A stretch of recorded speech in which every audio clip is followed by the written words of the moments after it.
Hi guys, this is advocate Rukhsar Ahmed and welcome to my channel Learn law.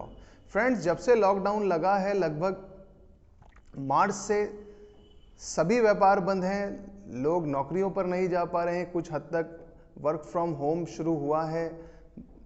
बड़ी बड़ी फैक्ट्रियों के अंदर 25% की कैपेसिटी पर वर्कर्स काम कर रहे हैं। बहुत बड़ी तादाद में लोगों को नौकरियों से निकाल दिया गया है। जो लोग नौकरी कर भी रहे हैं उनको डिडक्टेड सैलरी मिल रही है। कोई 50% सैलरी ले रहा है, कोई 40% किसी को सैलरी मिल रही है। और पूरे देश के अंदर नो डाउट कोविड-19 की वजह से इकोनॉमी भी डाउन हुई है।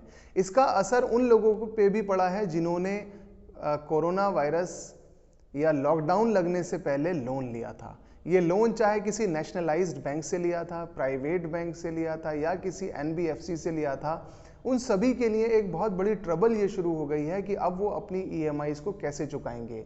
इसी बीच में आरबीआई ने एक डायरेक्शन दी थी, बल्कि एक एडवाइजरी तमाम एनबीएफसीज और नेशनलाइज्ड और प्राइवेट बैंक्स को दी थी कि वो अपने कस्टमर्स को, अपने क्लाइंट्स को मॉरिटोरियम दे सकते हैं। मॉरिटोरियम मार्च, अप्रैल और मई का पहले 3 महीने का मिला था। उसके बाद सरकार ने एक और एडवाइजरी जारी करी जिसमें आपको जून, जुलाई और अगस्त तक का भी मॉरिटोरियम मिल गया है।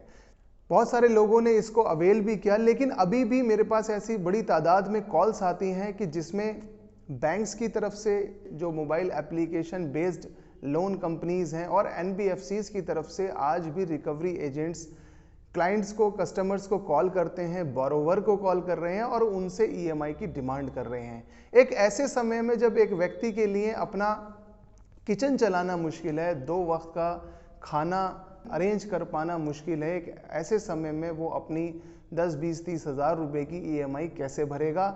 और ये रिकवरी एजेंट्स उस व्यक्ति को इतना हरास कर रहे हैं, इतना मेंटली उसको परेशान करते हैं, बल्कि उस व्यक्ति को ही परेशान नहीं करते बल्कि उसके घर वालों को, उसके रिश्तेदारों को और उसके पड़ोसियों तक को वो अप्रोच करते हैं, उन्हें कॉल करते हैं और उनके घरों पर आकर भी उस व्यक्ति के साथ बदतमीजी की जाती है।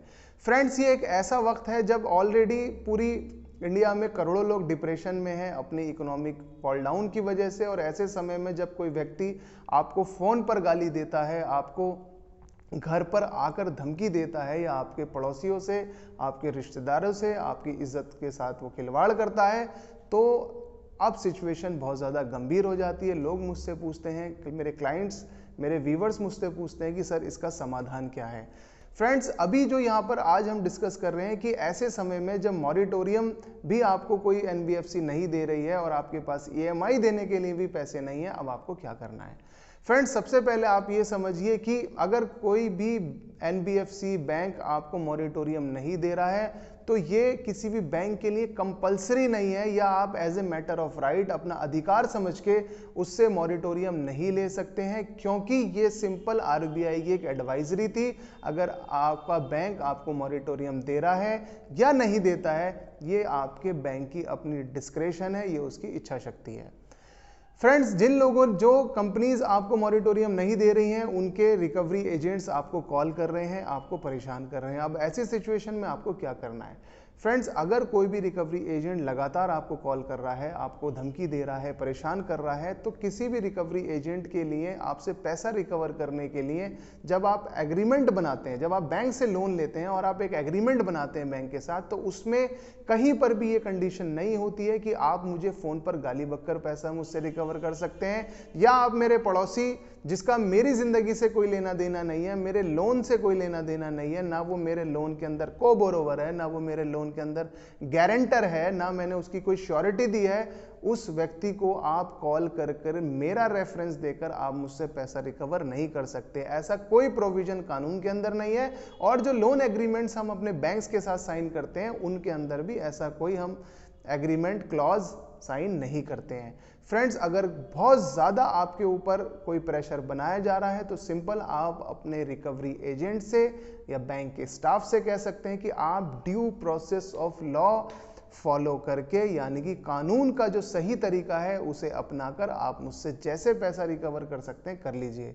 और कानून से सही तरीके से पैसा रिकवर करने के लिए किसी भी एनबीएफसी को या बैंक को आपको एक लीगल नोटिस सर्व करना मैंडेटरी है और उसके बाद कोर्ट में वो आपके खिलाफ केस डाल सकते हैं। फ्रेंड्स, लीगल नोटिस भेजने में और कोर्ट में केस डालने में थोड़ा बहुत वक्त लगता है। तमाम इंडिया की कोर्ट्स आजकल बंद हैं, कहीं पर भी इमरजेंसी वर्क छोड़कर काम नहीं हो रहा है, एडवोकेट्स भी अपने अपने घरों पर हैं, इसलिए इस वक्त लीगल नोटिस भेजना भी सभी के लिए, सभी बैंक्स के लिए पॉसिबल नहीं है और कोर्ट में केस फाइल करना भी आसान बल्कि पॉसिबल नहीं है। इस वक्त डिस्ट्रिक्ट कोर्ट्स के अंदर सिर्फ केस फाइल हो रहे हैं, फिजिकल फाइलिंग हो रही है, लेकिन उनमें अभी भी डेट्स नहीं मिल रही है क्योंकि कोर्ट्स बंद हैं। तो फ्रेंड्स, अगर कोई भी रिकवरी एजेंट आपको कॉल कर रहा है, आपको गाली दे रहा है, आपको परेशान कर रहा है, आपको हरास कर रहा है, आपके फ्रेंड्स, आपके रिलेटिव्स को कॉल करके एक आपके साथ ब्लैकमेलिंग कर रहा है, तो फिर आपको सिर्फ एक लाइन ये बोलनी है कि आप due process of law follow करिए और मुझसे पैसा ले लीजिए। इससे ज़्यादा मैं अभी कुछ नहीं कर सकता हूँ, लॉकडाउन है, मेरी मजबूरी है। फ्रेंड्स, यही वो समाधान है जिसको अपना के आप कुछ वक्त आप गेन कर सकते हैं, आप बाई कर सकते हैं। इससे रिलेटेड भी अगर आपके जहन में कोई ऐसी सवाल है जो अभी भी इनकम्प्लीट है, आप पूछना चाहते हैं मुझसे, आप मुझसे इनबॉक्स में लिखिए या मेरे से आप कंसल्टेशन करिए, मैं आपका उसको रिप्लाई करने की कोशिश करूंगा। और लास्ट में मेरी आपसे रिक्वेस्ट है, अगर आपको मेरी ये वीडियो अच्छी लगी हो तो प्लीज़ इसे लाइक करें, शेयर करें और मेरे चैनल को सब्सक्राइब करें। Thank you.